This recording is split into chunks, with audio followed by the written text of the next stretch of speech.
Welcome, everybody, to another edition of Sean Making Jokes on My Widow's Peak. Happy New Year, good people. Happy New Year. We're glad that you're here with us and hanging out with us. And we know a lot of people probably watching the game, they want to do other things, but it's another great time just to jump in and learn some information about capital raising and building and growing businesses. Now, we know it's a new year, 2025. Everybody talks about a new beginning, new me, new goals, but I think people forget to go back and look at the lessons and really think about what they did in the year prior. And so I want to just have a conversations around lessons learned and starting from experience versus starting something from brand new. So Sean, Kyle, how was your guys' new year? Relaxing. I really didn't do nothing. Didn't get too much sleep either, but it is what it is, right? Yeah, outstanding. Happy New Year's, everybody. Yeah, enjoyed it. Just taking time and just sitting back and thinking about where we're going in 2025. So was able to kind of get together with that and just kind of relax and get motivated, get the engine rolling again. I love it. So lessons learned, and let's just kind of talk through a couple of lessons that we learned over 2024 as we move into 2025 with new goals. For me personally, and we can do a round table. I think one of the key lessons I learned, especially as we put together, because everything that I learn I apply. And so as we put together Legacy Wealth Capital Group and we're moving forward with our goals and what we're doing in 2025, one lesson I took from 2024 is to make sure that we don't grow too fast. Now, people say, well, you would want to grow your business. That's what we're trying to do. Everybody's trying to scale. But there is a such thing as growing too fast to where you implode. Hmm. And so for me, I grew my digital marketing agency really fast over 2024. But I spent a lot of money. I hired lot of people that I really didn't need and had to cut back. I missed other opportunities because I was moving so fast and so rapidly. And I didn't, when you're building a business, you also have to make sure you have the right client base. I had a couple of different avatars of clients as I was just working through, and some don't really fit the model that we're looking to grow. And so, one of the lessons that I really want to take from 2024 into 2025 is while we want to grow, don't grow too fast. What's a lesson that one of you guys took? Yeah, and I can kind of relate to what can relate to what you're saying, Tyrus, because I mean, if you think about it, a lot of times what happens is we'll get like a really good month or a good 3 months or something, right? So then we want to, do something to where it's going to cost. Right now, you're able to afford it, right? But what happens when you get those slow months and you got this, let's say, a big acquisition that you're constantly putting money in, or a big office or whatever that you constantly putting money in, or you hire maybe 15 more, 20 more employees. These things require money each month, and a lot of times people are short sighted because they receive such large amount of money in the like the first 3 months or whatever. But what happens when it slows down? The November, December, January type things. Now it's like, wow, you robbing, Peter to pay Paul. So you don't Hmm. ever want to get like that. So you want to always have a certain percentage that you increase a year. And unless you get the capital to kind of go along with it, and that capital is going to be kind of a long lasting capital, Absolutely. What about you, Kyle? Yeah, that's it's funny you say that because that's a decision that Sean and I were kind of looking, to do something, and just as what he talked about. We were looking at maybe expanding and growing, and we're like, hold on, wait a minute, let's take a minute and kind of look, and thank goodness that we did because like I said, those holiday season, that time comes up, and now January everybody's gonna be ready to rev and roar, but it's going to take a little bit of time to get that that big mo moving on that too. So yeah, so especially you have business owners out there, you need to have at least 6 months surplus, and when you have that surplus, you can kind of gauge how things are moving and growing. But if you see you continue to grow in that period of time, then you might want to expand or add something. But other than that, use that 6 month as a window, as a guide to help you out. That's kind of strategy that we use. I love it. So Yeah. for everybody that's listening, let's recap it. As you're growing your business, don't grow too fast. Now, we're going to help you learn how to raise capital and bring more funds in. But that doesn't mean when you get that large lump sum of money or however it comes in that you just spend it all. Here's my recommendation. Number one, as Kyle said, you want at least 6 months of runway. Just sitting somewhere that, hey, if you don't sell another thing, you can pay the bills for 6 months. What does that require? That requires you understanding what you're spending. That's a lot of things that small business owners miss. You don't look at your expenses. You just spend, spend, spend, spend. And so the money's coming in, money coming out. Here's what I recommend you do. I follow Profit First by Michael Michalowicz. I need you to set up a couple of different bank accounts. Now, your bank may not allow you to set up multiple accounts easily.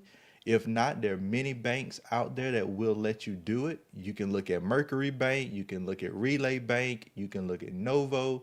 A lot of the newer fintech banks let you do this. Larger banks like Chase, they will. But you need multiple accounts. Here are the accounts you need.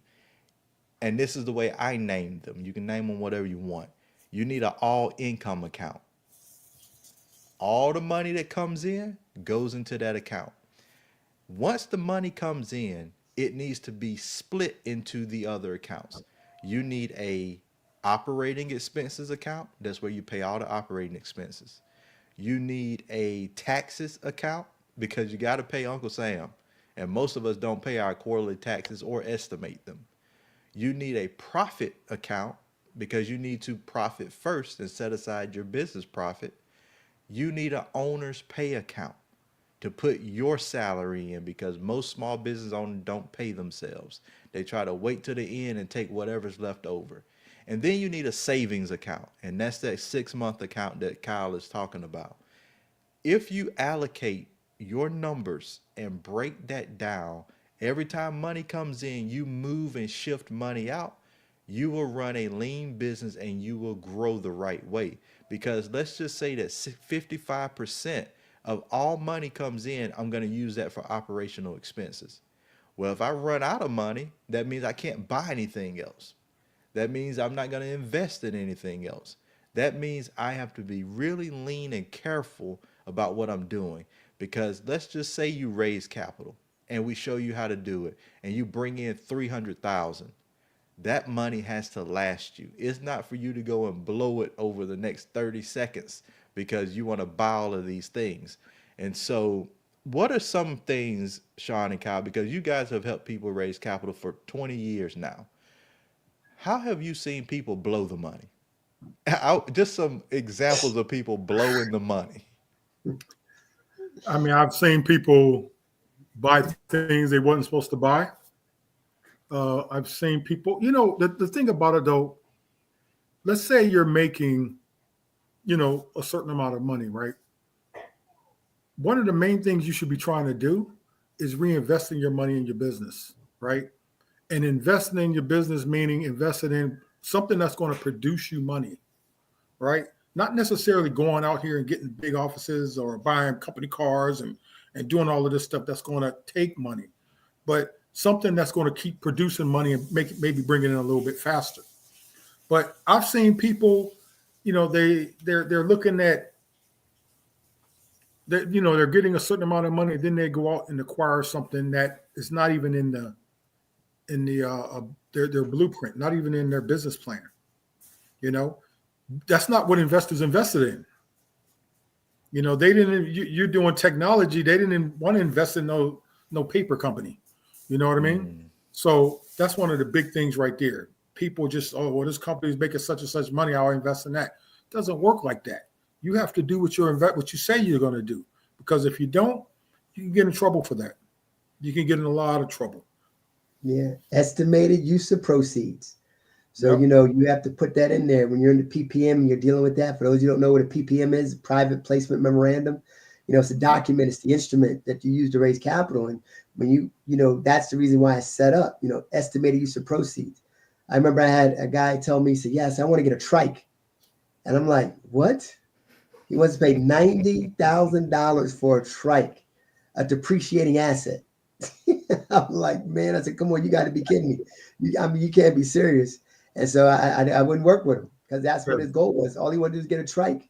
You know, I was like, that's not, you know, that's a depreciating asset. Yeah. And what you gonna do with these funds? And that's not making any payment towards when that comes time. You either got to pay that investor back, or, you know, you got. I mean, you know, what are you going to do? You're going to sit there try to turn it into a convertible note. And why is that? Because you bought a trike? Come on, now you can't do that. Yeah. Can't do that. So, One of the big ones too, Tyrus. One of the big ones is people will receive money in and use that money for personal use. Yeah. That's probably number one reason why people get in trouble. They go out and they may get in 150,000, and next thing you know, they're partying at the clubs, they're buying Ferraris, they're buying Lambos, they're doing all of this other stuff. We're dealing with somebody right now that's doing that. Now, we didn't raise any capital for him or do anything to help him out, but that's what he's doing. yeah. So when we think about this, and this is for everybody that's one, you may not know that you can raise the capital. So we're going to keep harping on you can raise capital to grow and scale your business. And you either are growing your business to acquire other businesses. Those are the appreciating or the assets that Sean is talking about. And real estate popped in my mind and the word appreciating came right up.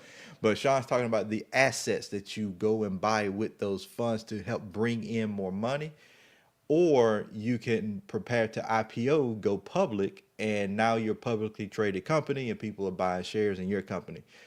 Use of proceeds, that is required to go into PPM, the private placement memorandum, to let individuals know what you're going to do with that money.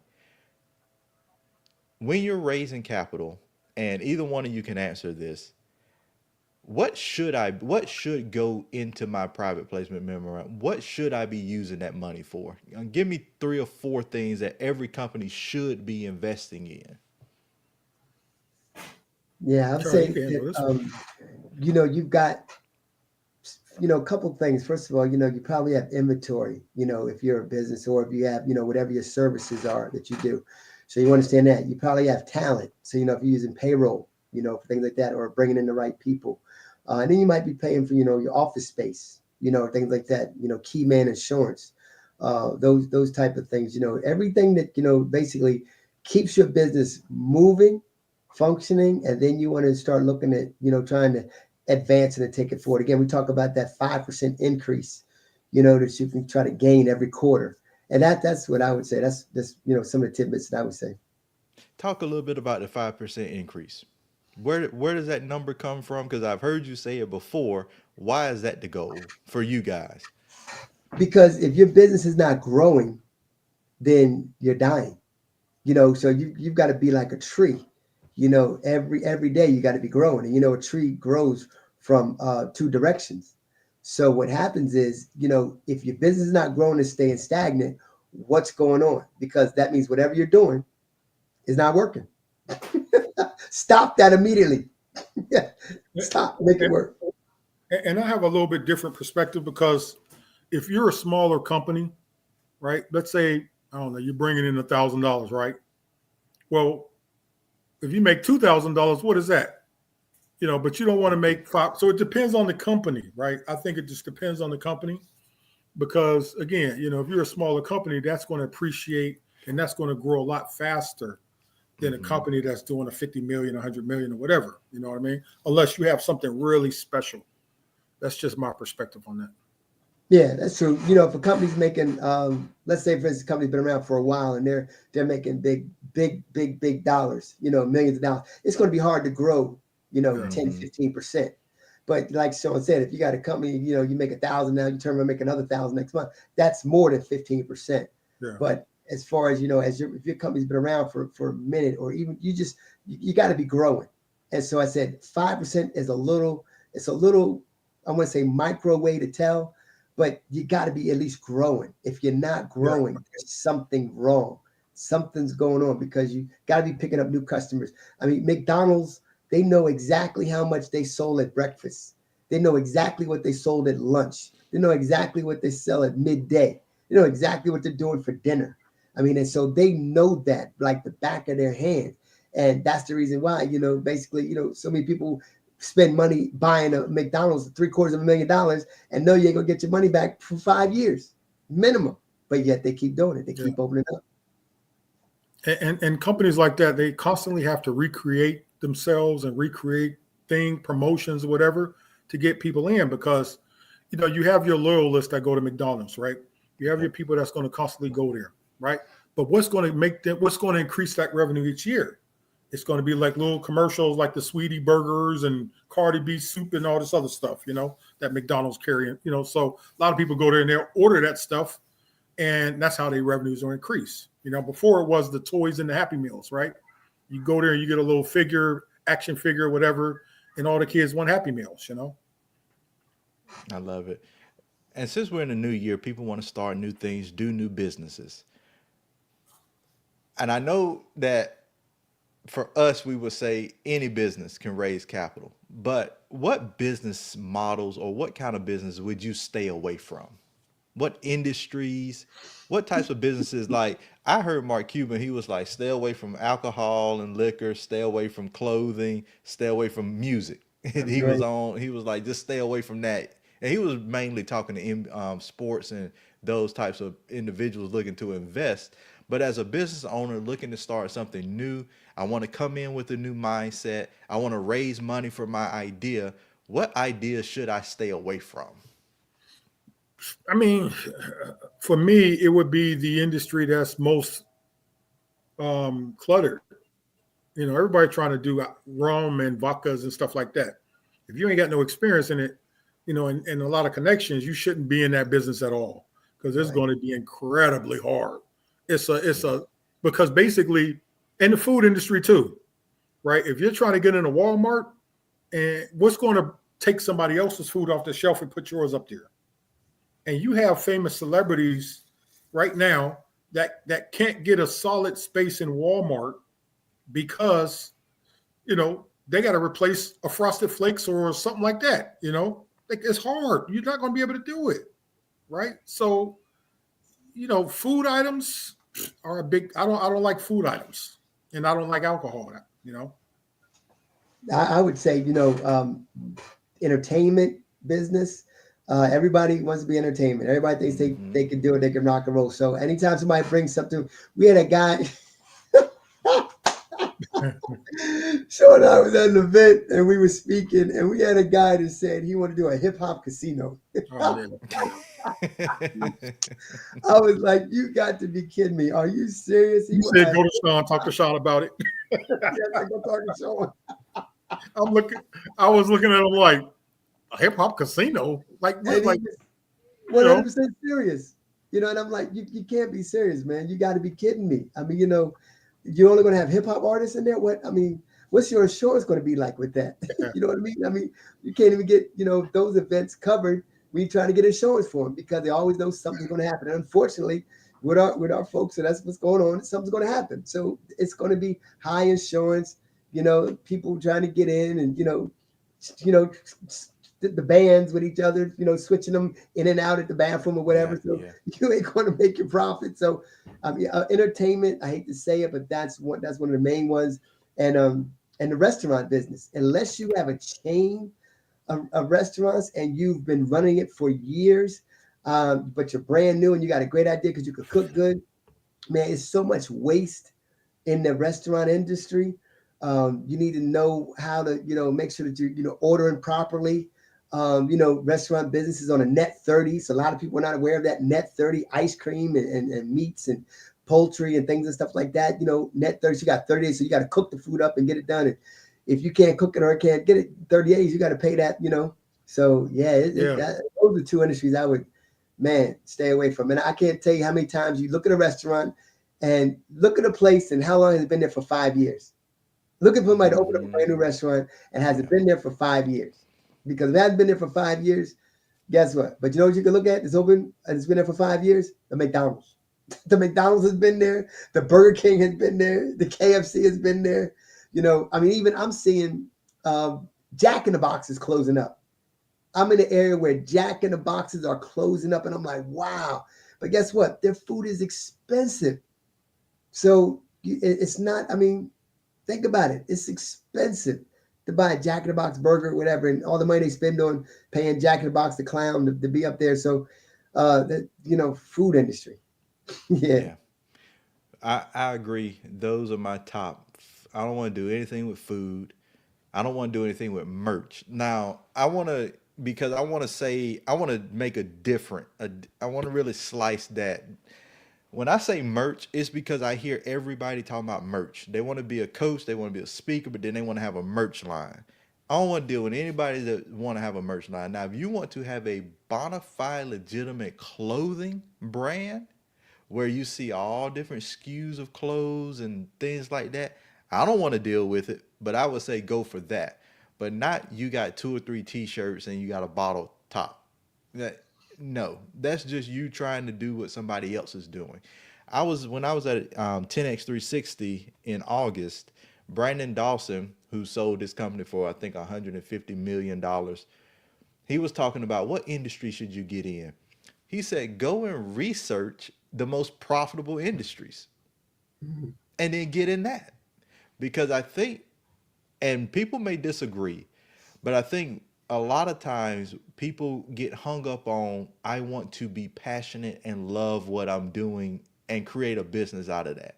That's not always the case because what you love to do may not be profitable. And so he was saying, go look at industries that are growing, service-based businesses, and these are your boring businesses, your plumbers, your construction, your HVAC, your all of these businesses that are constantly growing year over year over year, and then start a business there. And then figure out what you can do different. The other thing that I would stay away from, like Sean was saying, is alcohol. It's so many different brands. You definitely have to partner with someone that's in there because if you notice, everybody that gets in the alcohol business, they end up getting with one of the giants in the industry. I would say this as well. If you want to know an industry to stay away from, watch Shark Tank and listen to Kevin O'Leary because he's going to cut you up when you talk about trying to get into food, when you're trying to get into anything that requires you to fight against 100-year-old brand that's been there. Now, can you make $1 million a year, $4 million, $5 million, and be comfortable? Absolutely. That may be your goal. But if you're talking about scaling and raising capital and bringing investors along with you, they're not interested in you trying to sell a one-off. And so when you're building your business or you're thinking through your idea, think this. Is it only me? Am I the only person that knows how to do it? Do I have a system or a model that can be reproduced? Can I give it to somebody else and they run it? Is this investable? Mark Cuban always says, I'm looking to see how I can make $100 million from it. Does If it it's have not, sizzle? yeah, does it have sizzle? Yep. AI has sizzle. Everybody's in their mama.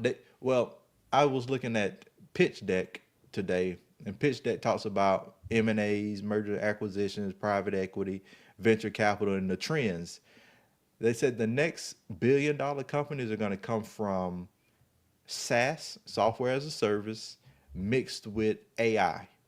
And so if you're not doing something that's taking advantage of AI, you're going to be left behind. You have to, like Kyle, you talked about it before. It was websites, and then if you didn't have a mobile app, you got left behind. Now, if you don't have some sort of AI mixed in, you're going to be left behind. The new generation, go for it. Yeah. So I sent Cal this information of a company. They're going to be competing with Uber and Lyft, right? So it's a rideshare company, but they're incorporating AI with it. So basically, just what you're talking about, but they're incorporating AI with it, and they're going public. They raise capital and they're going public. I was telling Kyle before you jumped on that there's a company going public selling dinosaur bones. They're valued at $65 million selling dinosaur bones. As long as it's got sizzle, you know what I mean? Somebody out there is going to buy. But I mean, I like to see what kind of pitch deck it is because I don't know about some 18 million year old bones that are exciting. Yeah. Their IPO in the shares, they want to start at $65 a share. Wow. Uh, Wow. You want some dinosaur bones? If you're listening, if you want some dinosaur bones, go to, I don't even know what I had to cite, Rally. Look up Rally, Rally, and they are selling dinosaur bones and other art and other things like that. So if you into the arts, you can go there. But the other part was, I forgot already, but the new generation is starting. This generation of kids that are going to be born in 2025 to, I think they said 2039, whatever this next generation is, they said that they're going to be the first generation where AI will be incorporated into their everyday life and they won't know a world without it. Mhm. yeah, yeah, So yeah. if you're building a business, you better have AI in it, or the generation that will be buying your product 20 years from now won't even, they just won't, it won't be anything for them. They're going to have AI in it. Yeah, that's the reason why, we talk and we share with businesses and we consult with them. We always ask them, where's your R&D department? If you don't have one, you need to start one, because again, that's the part that's going to help you hit that 5%. If you don't have an R&D department, who's out there looking for what's coming? Who's out there, looking for what's the next thing? What's going to help me grow my business? How am I going to scale this? And they need to have that in place. And again, that doesn't have to be a big department, when you start off, but you at least have to have somebody out there searching the web or going to events or going to conferences or whatever, getting the knowledge, getting everything it takes to be able to grow upon that capacity. Because if not, you're going to get you're lost in the sauce. And that's what happened to BlackBerry. BlackBerry had 45% of the market. They were Yeah. on their way, and then they let iPhone come up and just take them out of nowhere. Crazy. Blockbuster too. Yeah. Speaking of events, while we're in the middle of, almost at the middle of our segment, remember March 28th, 29th, we are holding our event in Charlotte. You see the site streaming across the bottom. It's events.legacywealthcapitalgroup.com. And at this event, we're going to go A to Z on how to raise capital for your business and then how to use that capital to scale your business the right way, how to grow it, how to add teams, how to do the right digital marketing, how to allocate your funds right. And then we're also going to give a special group of people, if you buy into that ticket to where we have a private dinner, talk more about taking your company public and what that really means. And so make sure you get your ticket. It will be live in person. We're not doing anything virtual, no recording. You're going to have to be there. Come there so you can understand how to grow and scale your business and get the capital that you need to. Because there are billions and billions of dollars out there going to everyday businesses. I'm not talking about just big businesses. It's money going to stuff that you never heard of. And I be sitting and looking, Kyle, I'm like, why would somebody even invest in this? But there are people steady buying it. People And will buy so anything. If you can talk, people will buy you. talk a little bit about that, Sean, because that comes, I think a lot of people sometimes have trouble pitching their idea. So I have an idea.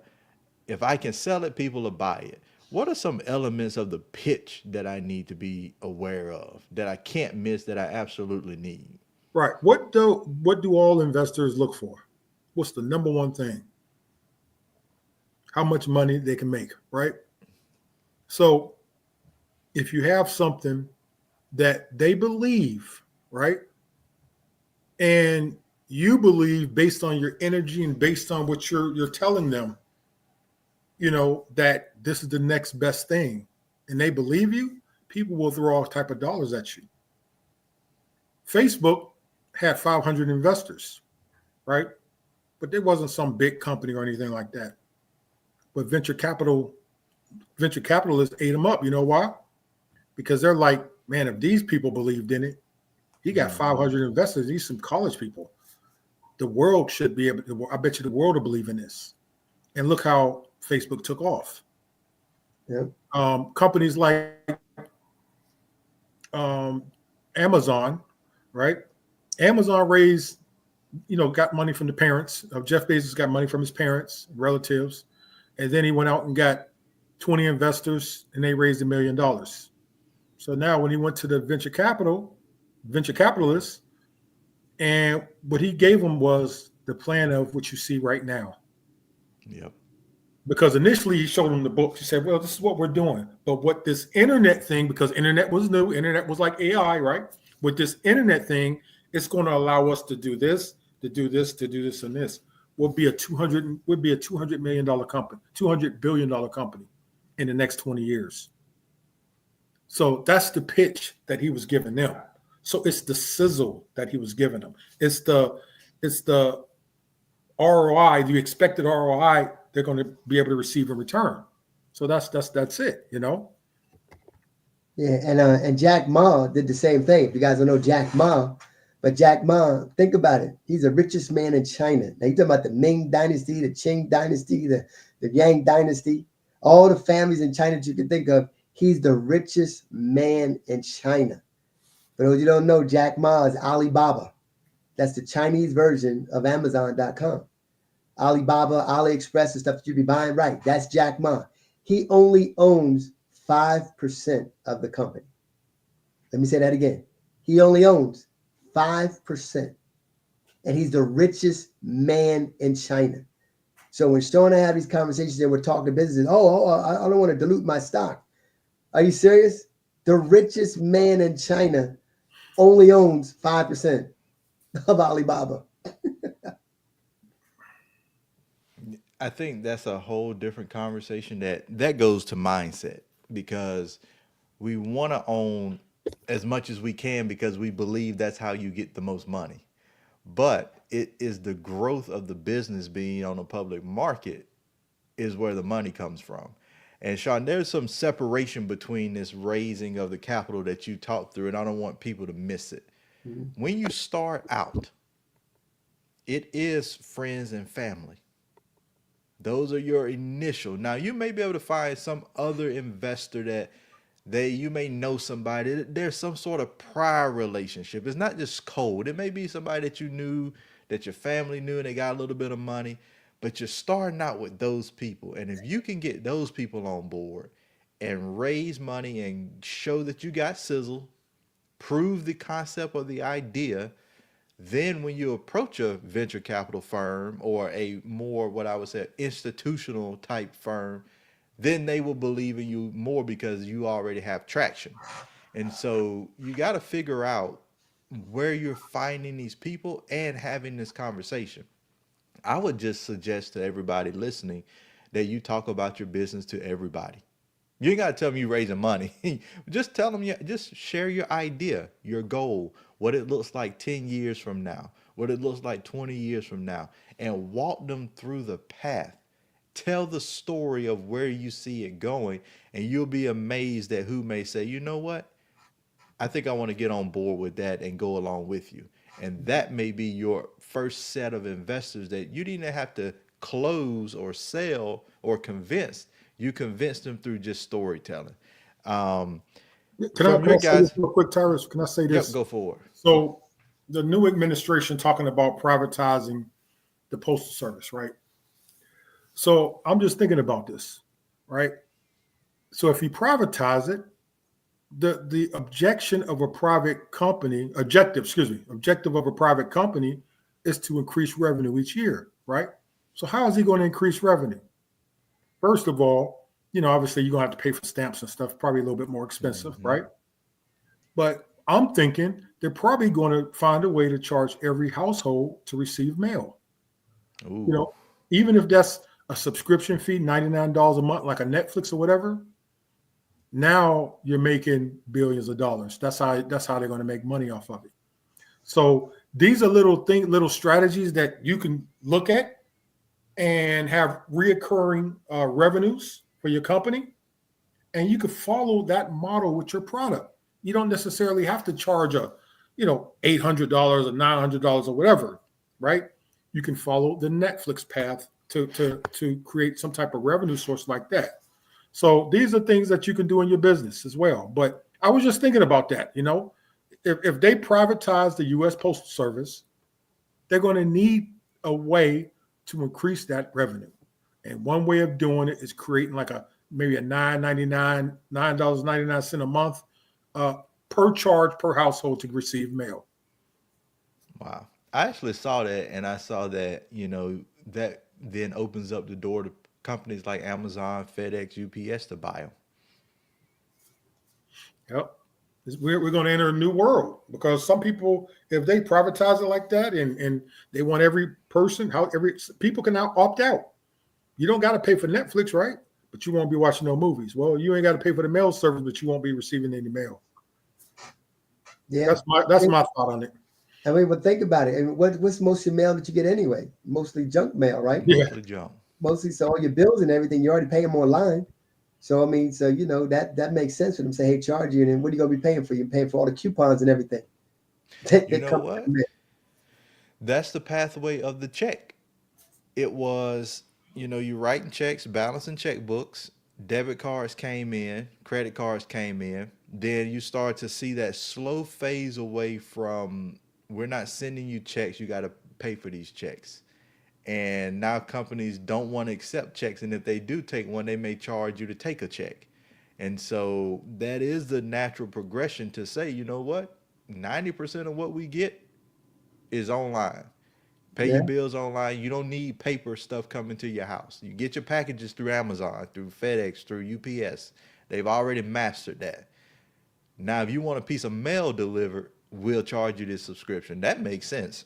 I might Yeah. need to go But shoot that just, idea. just think of how many people sell things online from AliExpress and they mail it out. So now you're changing the whole business aspect of those people, How can you change your business model? If you're listening, how can you change your business model in 2025? We were talking about in the beginning lessons learned, but these are lessons that are happening right in front of us with people that are thinking about, okay, what are we going to do in the future and how are we borrowing from the past in order to make these future decisions? If you're not thinking about what you did in 2024, in order to think about what you're going to do differently in 2025, you're already behind the curve. It's time now to figure out how to enter into the new marketplace because this is what it is. It's a new marketplace. You don't have to put everything on your credit card. You don't have to go to banks and borrow all the money. You don't have to bootstrap it all the way from the beginning to $100 million. You can raise this money in your business by just having some sizzle and talking about what you do. People are doing it every single day. And what I notice is there are more platforms that are coming. It seems like every day I see a new one that are allowing investors to find businesses to invest in. So why not you?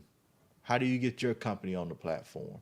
And how do you build a business that is investable? It can't just be, I went and looked this up, Kyle, because I wanted to know the top publicly traded consulting companies.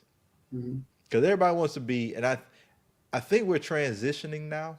2020 had a lot to do with it. COVID had a lot to do with everybody wanting to be a coach, online guru, influencer. That ain't a business. Being an influencer is not a business. It is a person that has influence. And if they get sick, they're not influencing anymore. So it's not a business. I think we're getting away from that. But I just wanted to see because everybody wants to be a coach, consultant, speaker. So I went and looked, and they're probably 10 top publicly, they're $1 billion companies, but you're talking about Deloitte. They're not just coaching. These are management consultants. They're delivering workshops. They're doing team trainings. They're talking about hiring.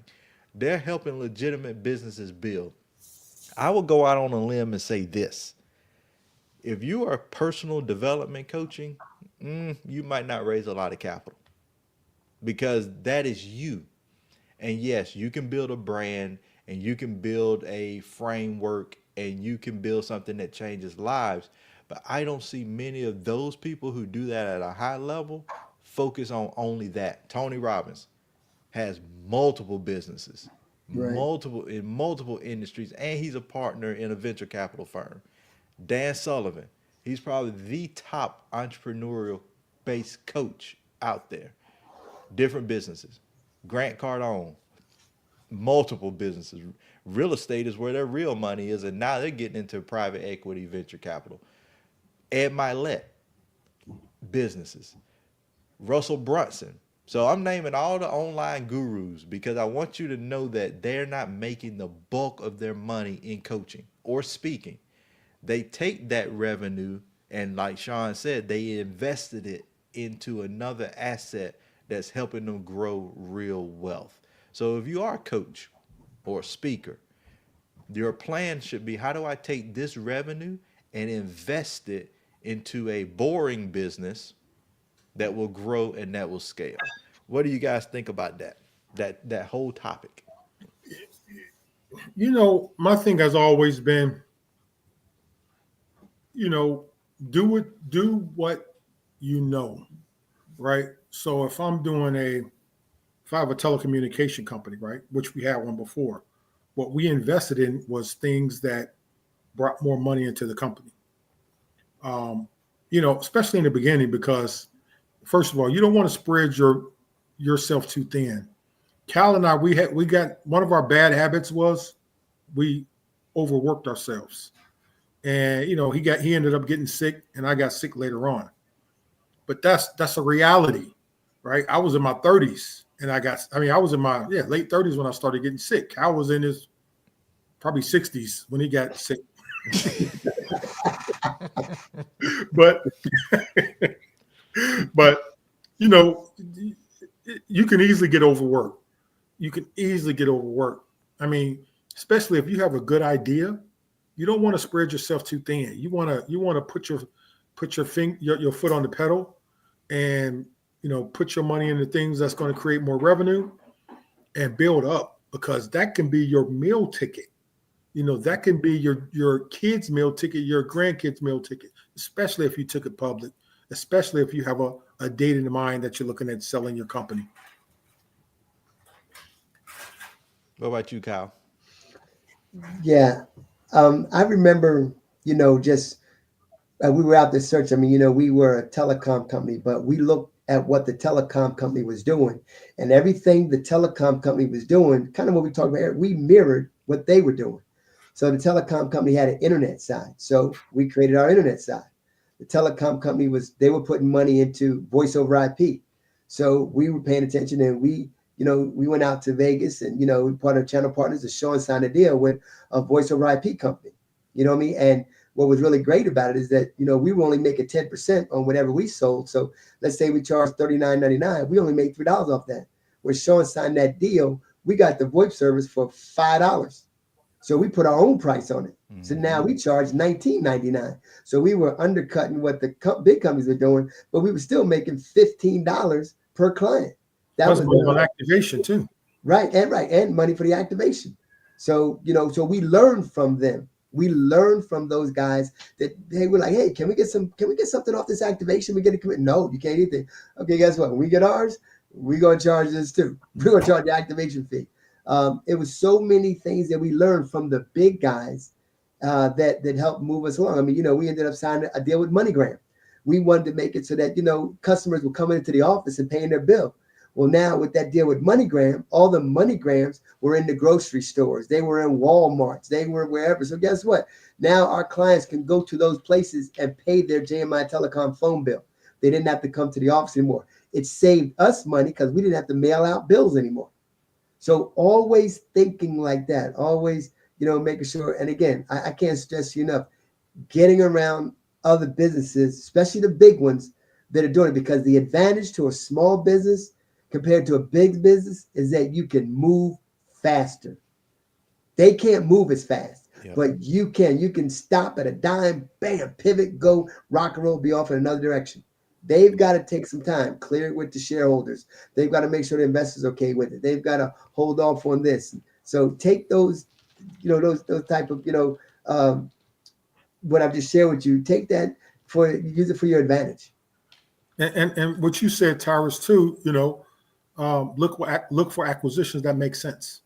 Like we acquired a company and we did some creative finance and basically got the company for nothing, $10 million company for nothing, $80,000 and $5.5 million in stock. So that's what we bought the company for. So now when our accountant our CPA, when he did our audit, our company showed 10, $12 million increase in 6 to 8 months. So, I mean, investors love that type of stuff, which increases the stock price. That's good. Here's some numbers just for frame of reference when we're talking about raising capital, going public, and all of these things. On average, there are 4.7 million businesses started every year. 4.7 million. Wow. Last year, 121 companies debuted on public exchanges. So, and that may have taken a little while. They may have went over a few years of building to get there. But still, if 4.7 million, let's just say it took them 3 years to get there. That's 12 million companies that were started over those 3 years, and only 121 debuted on public exchanges. But they raised collectively $27.3 billion.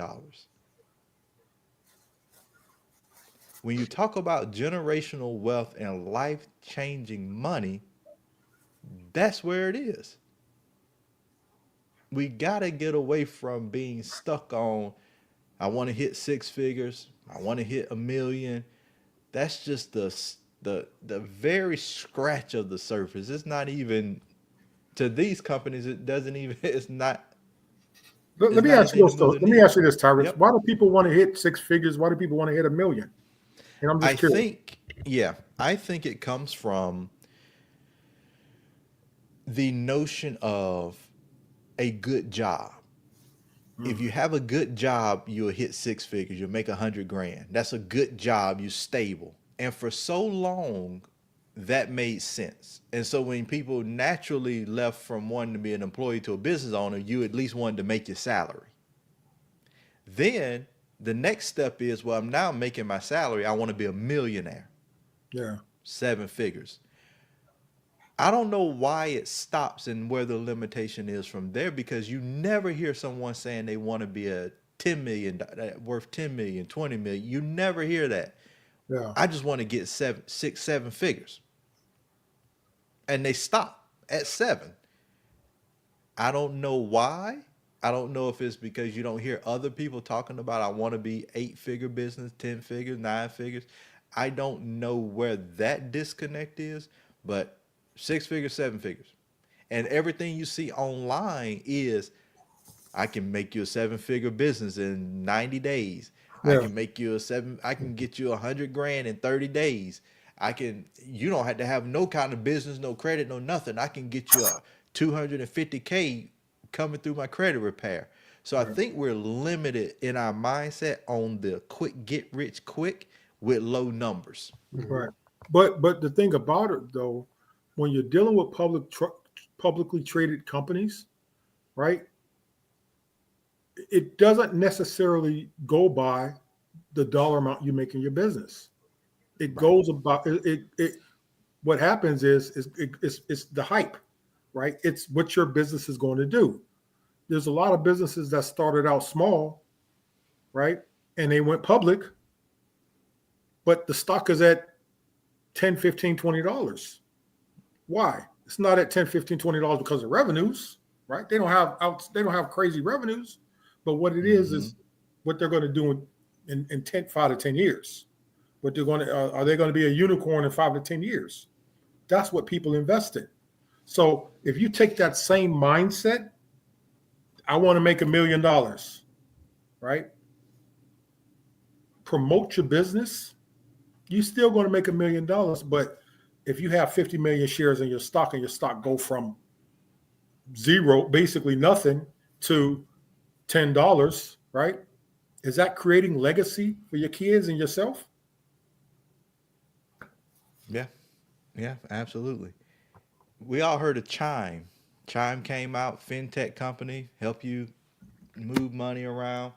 They are reportedly submitting their documentation to IPO with plans to list in 2025. To date, they have raised $2.65 billion. Discord. How many people, kids on Discord, and everybody on Discord? Everybody trying to learn how to trade on Discord or just communicate on Discord. They have a $15 billion valuation, and they've been on a buying spree. So they're buying other companies for the past 3 years, few years. They have 200 million monthly active users who spend 1.5 billion hours on the platform. They're gonna be happy when they IPO. Klarna.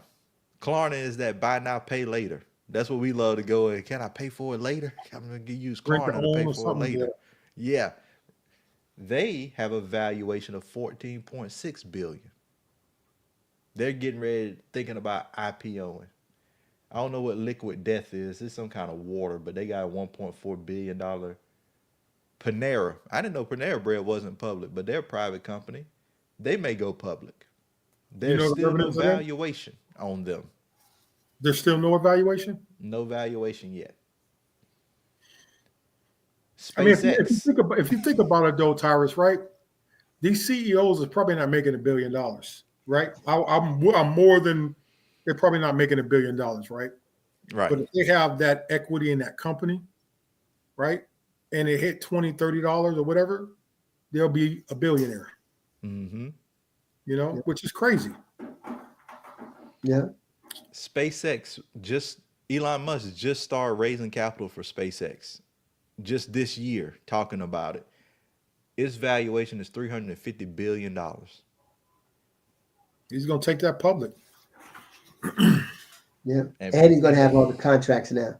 Yeah. Have all the contracts to get to Mars and the moon. China right now is doing something. They're operating on the other side, the dark side of the moon. And they're fighting right now to see who's going to be the first person to get somebody back up to the moon again, to land on the moon.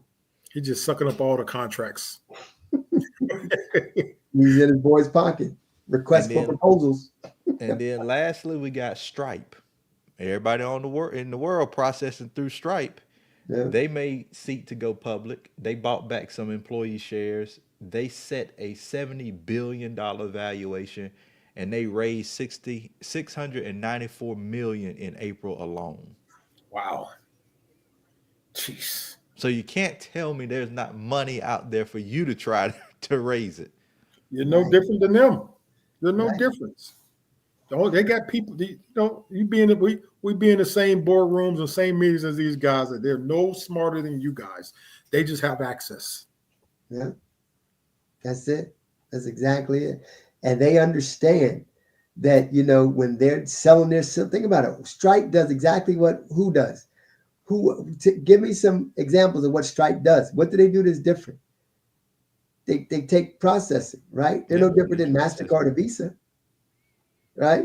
But they just gave ordinary folks ability, to do what those companies do. Yeah, absolutely. I'm through with Stripe. They shut my account down. Pay your bills, Tyrus. Yeah, they sent me my little email, said that so Stripe is being very picky about online businesses and the processing from a coaching or consulting or things that don't have physical products. And so it is really hit or miss. Like you can be processing just fine, and then all of a sudden you get an email. And so I got my Stripe email, and I did go ahead and send back and say, hey, I'm not doing any of these things that fall underneath your prohibited business list. Here's my proof. And then they came back and said, nope, we're going to shut you down anyway. So on January 16th, I will no longer be a Stripe customer. Thank you, Stripe. They're cleaning it all up. They're cleaning it up to go public. That, you know what? That just might be the thing. Cleaning But it up. I went and got my own merchant accounts, so I'm good to go. I just process my own through my own merchant account and use something else. But like Kyle said, Stripe did nothing but give you the ability to process easily without the hassle, because it's not a hassle, but to have your own merchant account, you have to just put in more information. You gotta, and you can get a merchant account from your bank. Most banks will give you a merchant account, but you just have to qualify. And so I went through that steps. Authorized.net, all those, all those guys, but yet there's so much scrutiny with that Stripe made it easy. Exactly. So if you are a Stripe user, if you coaching and consulting, go get you a merchant account and just have it on the side just in case. Because I've seen it coming with other people. I've seen Stripe hold people's money for 6, 8, 9 months. It is just a business model. So you have to be prepared. Y'all familiar with StubHub? Yeah. StubHub Sports. Yep. They plan to go an IPO in July, but it was delayed. But they have a valuation of 16.5 billion. And what does StubHub do? They're like a ticket master for sports. So they just take regular tickets that are already out there, turn around, take them, buy them up, and then resell them and charge them at a higher price. And that's how they make their profit. StubHub. Sometimes These are you don't future have to billionaires in generate the a making. brand yeah, sometimes you don't have to generate a brand new idea. You just need to take something and put your little spin on it, your twist on it, and make it work. And so, good people, this is a new year. Come with a new mindset and learn the lessons from the previous years. Like we can't keep doing what we've done in the past. Trying to burn the candle at both ends, figuring out where we're gonna get the money from, operating from a mindset of scarcity because we need that sale in order to keep the business going.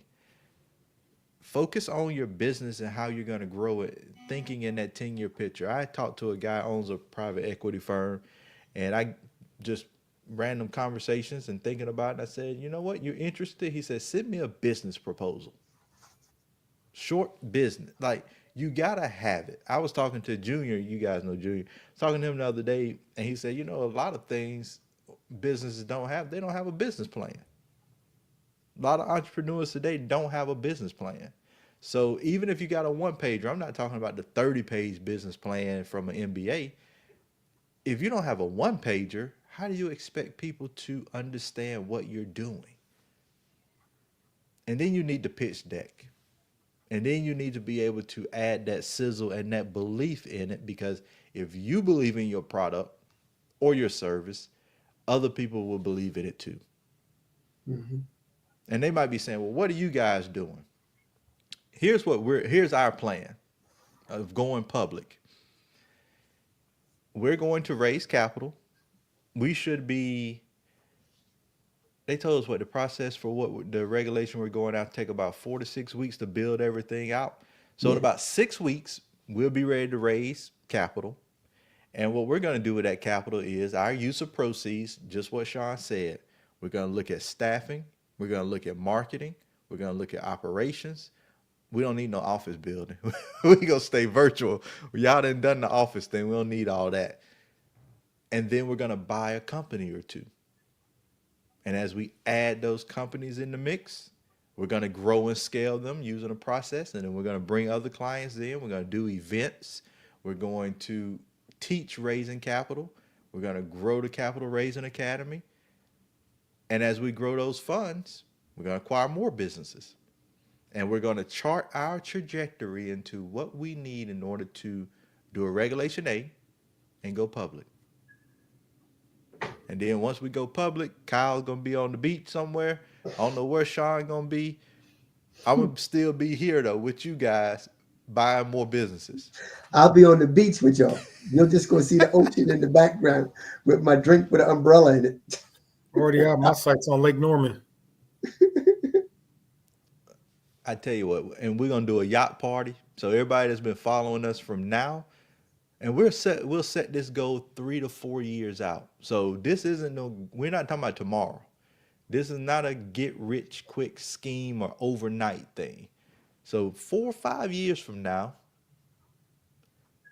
you follow us, we'll throw the yacht party, and we'll bring everybody that was here tonight, and we'll get one of the Jeff Bezos yachts, one of the $200 million yachts that everybody can get on, and we party.